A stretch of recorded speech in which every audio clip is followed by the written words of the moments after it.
हम railway station पहुंचे।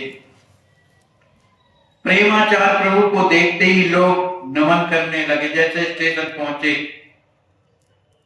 तो वहां जो भी, अब चूंकि धाम में सब जगह संत रहते हैं, चाहे स्टेशन हो चाहे अयोध्या में देख लो, कहाँ संत नहीं, जहां तहां संतों का दर्शन होता है। तो ऐसे संतों का दर्शन करने के लिए साधु संत वहां उमड़ गए। स्वामी जी की तो स्थिति हमेशा एकदम प्रेम में बनी हुई है। उनके नेत्रों से तो जल का स्रोत बहता ही रहता है। उनके उस दिव्य भाव को देखने वाले भी कुछ संत थे, वो जानते थे, क्योंकि वो भी रसिक संत थे। उसी समय पर जब स्टेशन पर ऐसे खड़े हुए थे स्वामी जी, और ये सेवक लोग सोचे कि हमको बैठाया कहाँ जाए, तो एक जगह उन्होंने कंबल लगा दिया बैठने के लिए। तो कंबल लगा दिया, सरकार में विराज गए। उसी समय पर जो स्टेशन मास्टर था, स्वामी जी का जैसे ही उसने दर्शन किया तो एक बढ़िया सुंदर कुर्सी लेकर के आए। अब कुर्सी को ला करके और हाथ जोड़ करके प्रार्थना करता है, प्रभु इसमें आप विराजिए। और भी जो सेवक थे वे भी वहां पर आ गए, और उस कुर्सी में बैठे हुए सरकार जब बैठे, तब ये दोनों के दोनों स्वामी जी के चरणों में तेल मर्दन करने लगे। पार्थ देख बैठे गुरु भाई बाल मुकुंद रसिक सिरनाई। उसी माने साथ में एक बाल मुकुंद गुरु भाई थे, वो भी वहां बैठे हुए थे, और उन्होंने चरणों में प्रणाम करके और स्वामी जी के पास बैठ गए और हाथ जोड़ करके कहते हैं, श्रवण चहे अधीक्षक गाथा। जो बाल मुकुंद थे स्वामी जी के चरणों में प्रणाम करके कहने लगे कि जिन अधीक्षक महोदय ने, मानेंगे स्टेशन मास्टर ने बैठने का प्रबंध किया है, वो कुछ आपके श्रीमुख से कथा सुनना चाहते हैं।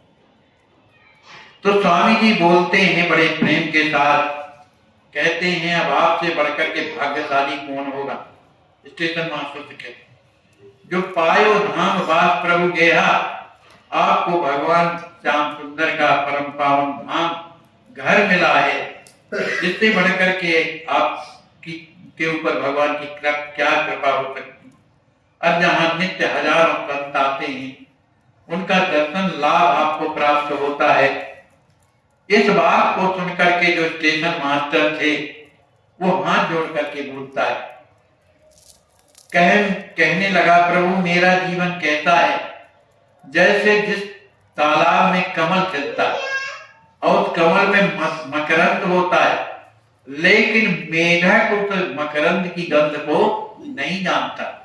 इसी तरह से यह संतों की दिव्य नगरी होते हुए भी संतों का आना जाना लगा रहता है, फिर भी प्रभु सम प्रेम मूर्ति नहीं पावा।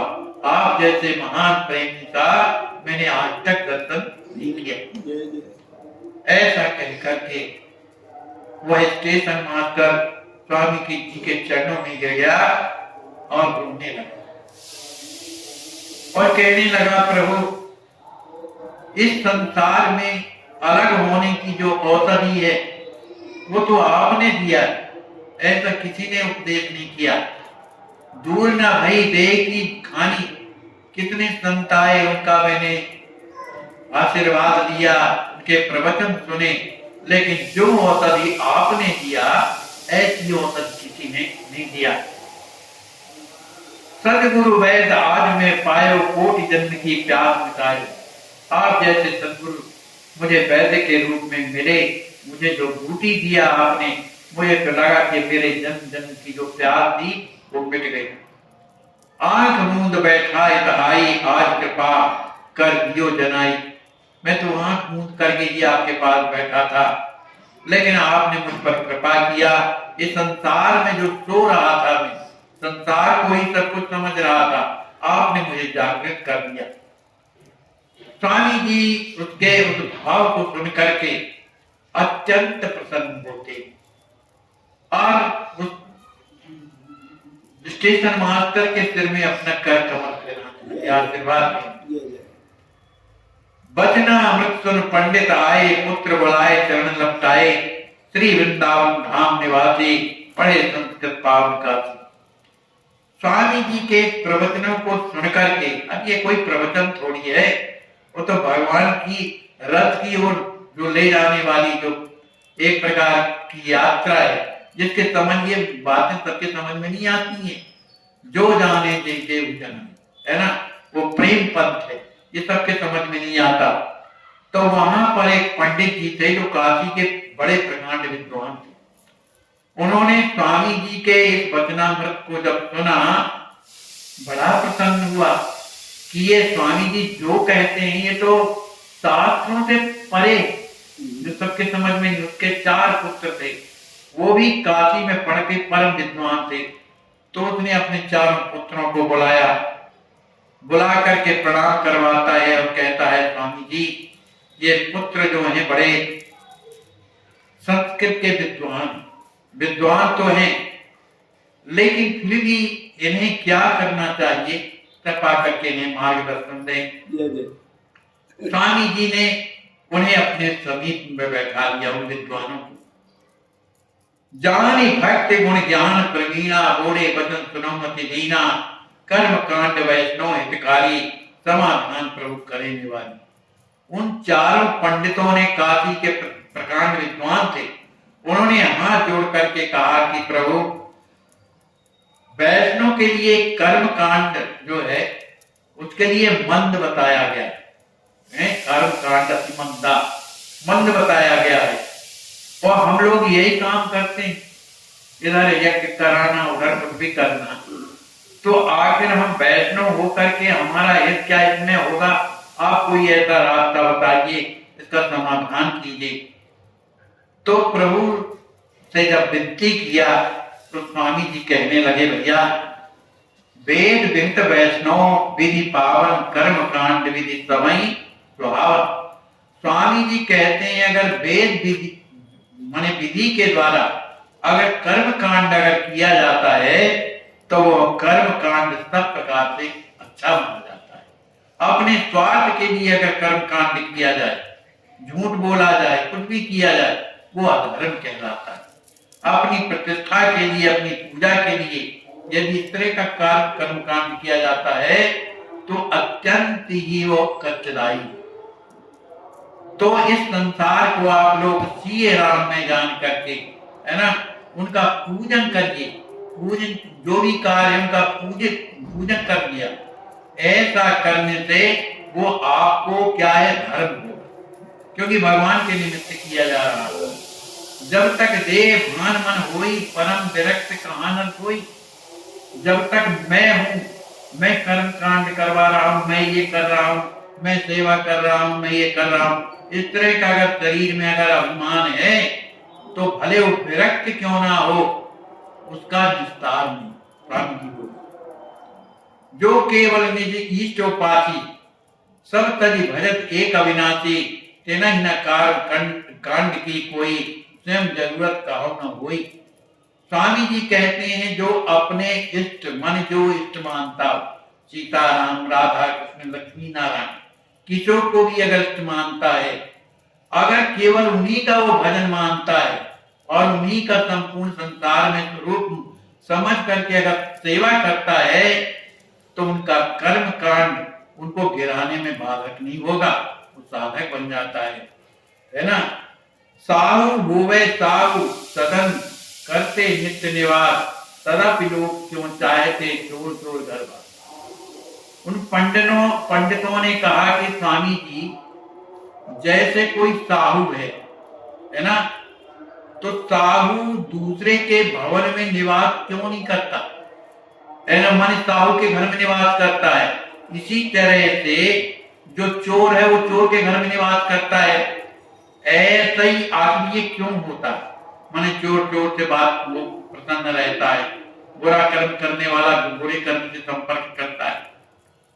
तो स्वामी जी ये किस बात कैसे समझे, आगे विद्वान थे। तो स्वामी जी ने कहा, देखो जैसे जादूगर होता है वो अनेक प्रकार की जादू में सिर काट देता है, आदमी को गोल कर देता है, सब कर देता है।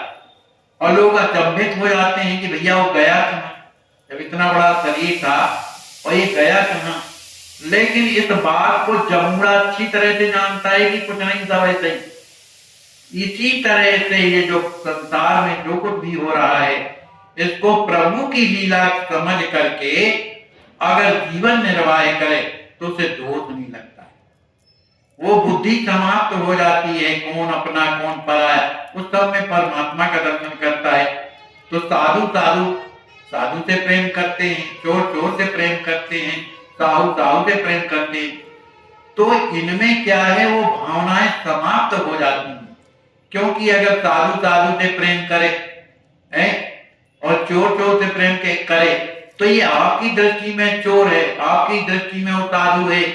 लेकिन जब वो दृष्टि आती है कि सब जगह देखो तो परमात्मा है, जब यह दृष्टि आ जाती है तो कुछ फर्क नहीं पड़ता है, वही समझ में आता है सिवा परमात्मा के अलावा। इस तरह से स्वामी जी ने अनेक प्रकार से उन्हें समझाया, कर्म अकर्म का भेद क्या है उसे भी समझाया, ज्ञान सिद्धांत क्या है उसे समझाया, और वेद पुराण क्या है उनमें सार क्या है उसको भी बताया। तो ये लोग पूछने लगे कि आपने जितने भी कर्म धर्म कर्म ये वेद बताया, आखिर सबसे अच्छा मार्ग कौन है जिस पर हम अपना जीवन चला करके और भगवान की ओर बढ़े। तब स्वामी जी ने कहा कि भैया वेद पुराणों ने केवल एक मार्ग बढ़िया बताया, यद्यपि ज्ञान मार्ग सिद्धांत मार्ग है ना, कर्म कांड ये सब परमात्मा के रास्ते हैं, लेकिन इसमें चलने में बड़ी कठिनाई, कहीं ना कहीं चूक जाता है आदमी। तो सबसे सरल मार्ग क्या है, हरि उपासना, भगवान की शरणागति। भगवान की शरणागति अगर जीवन में आ जाए तो मार्ग इतना सुखदाई हो जाता है कि वो सब विघ्नों से अलग हो जाता है, उसके जीवन में आनंद आ जाता है। तब तक घंटी बज गई स्टेशन में कि ट्रेन आ रही है। अब जब ट्रेन आने का समय हुआ, घंटी बज गई, तो सब लोगों ने स्वामी जी के चरणों में प्रणाम किया। और ये कथा कहाँ हो रही है, स्टेशन कुर्सी में विराजे, है ना। इसके बाद स्वयं स्टेशन मास्टर जब गाड़ी खड़ी होती है तो स्वामी जी को ले जाकर के बढ़िया सीट में पधराता है, और भी लोग सरकार के यात्री जो उसी डिब्बे में बैठे हैं तो स्वामी जी का दर्शन करके बेचारे खड़े हो जाते हैं। स्वामी जी कहते हैं भाई आप लोग विराजिए। तो स्वामी जी के सामने जो सीटें थी उसमें ना बैठ करके बेचारे नीचे बैठ जाते हैं। उनमें एक मुसलमान व्यक्ति था, उसने जहां स्वामी जी को देखा तो टकटकी लगाए हुए देखने लगा, और स्वामी जी ने भी उसे जब देखा तो स्वामी जी ने उस मुसलमान को भी अपने पास में बुला लिया, स्वामी जी के पास बैठ करके, और वो कुछ बोलने भी वाला था। अब तक समय भी हो गया आपका। बोलिए श्री सद्गुरु भगवान की जय, श्री हनुमान जी महाराज की जय, सब संत भगवान की जय। जय जय सीताराम।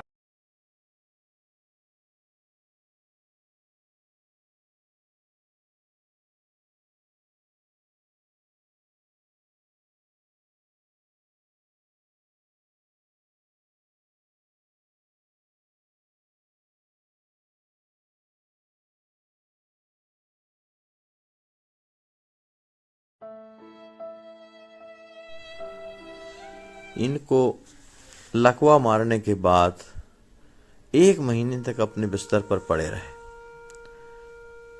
दुर्भाग्य हमारे समाज का, कोई हाथ नहीं लगाता था, बेचारे खिसक खिसक के लेटरन करते थे।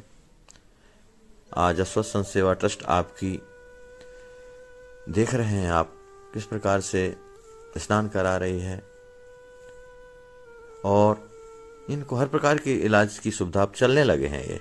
और मेरे प्यारे भाइयों, जिंदगी में कठिनाइयां हमें सही रास्ता दिखा जाती हैं, अवश्य ही उनसे घबराना नहीं चाहिए।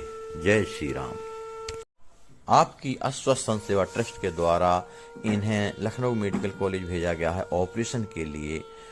बहुत कष्ट है, बिना ऑक्सीजन के इनके प्राण नहीं रह सकते हैं। आप सोचिए, आप विचार कीजिए कि ऐसे असहाय संत बेचारे जिनकी कोई सेवा नहीं करता, तो कम से कम आपके अस्वस्थ संत सेवा में आ गए हैं इस ट्रस्ट में, तो आप रात दिन उनकी सेवा कर रहे हैं।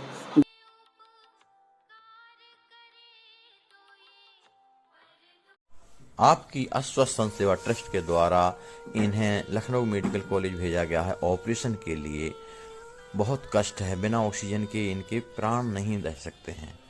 आप सोचिए, आप विचार कीजिए कि ऐसे असहाय संत बेचारे जिनकी कोई सेवा नहीं करता, तो कम से कम आपके अस्वस्थ संत सेवा में आ गए हैं इस ट्रस्ट में, तो आप रात दिन उनकी सेवा कर रहे हैं।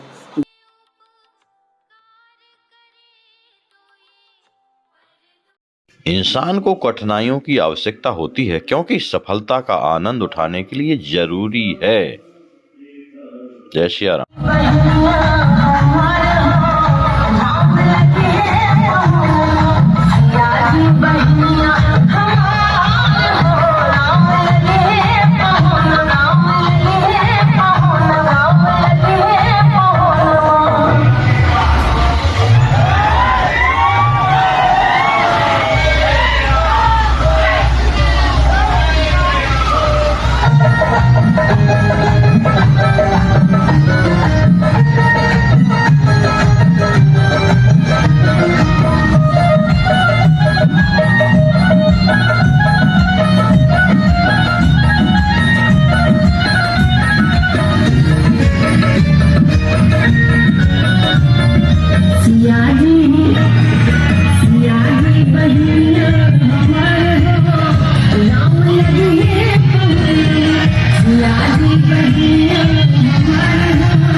गरमाया कि नहीं?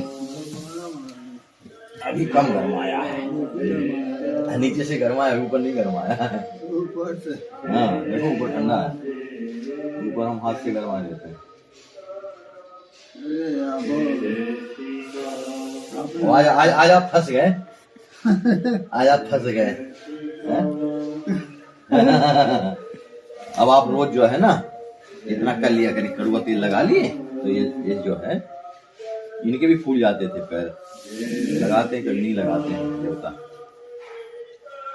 तो नींद बहुत ज्यादा है ना। हैं? हाँ लगा के चलते थे, याद है।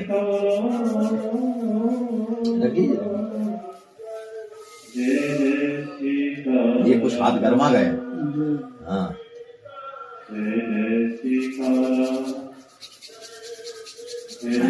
ये दोनों हाथ रगड़िए, ऐसे ऐसे।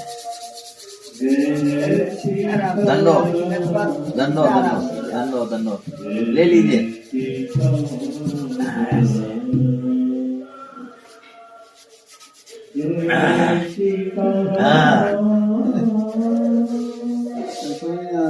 हाँ हाँ आवाज तो पकड़ गए। नहीं रखिए, आगे बहुत ज्यादा नहीं।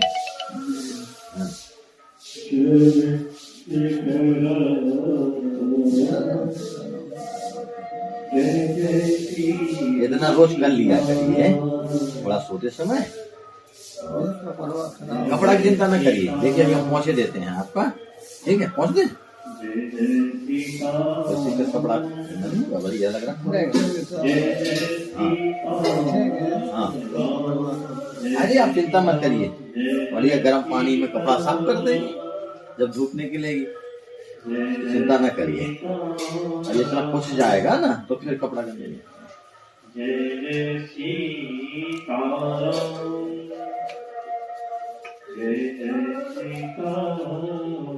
पोंछ लीजिए, सीखने दीजिए, सीखने दीजिए जब तक आप पहुंच रहे हैं तो बस सीखने दीजिए, क्या दिक्कत।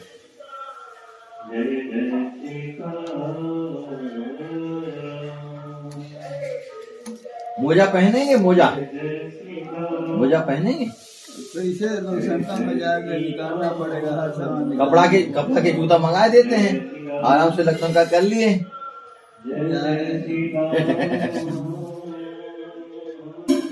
नहीं बचिए ठंडी में, और ठंडी में बचिए, तब ना अभी भर गर्मी तक भजन होगा।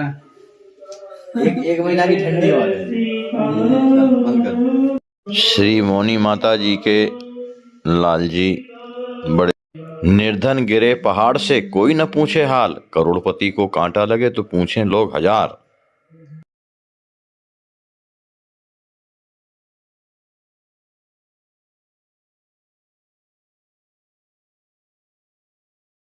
वैष्णव जन तो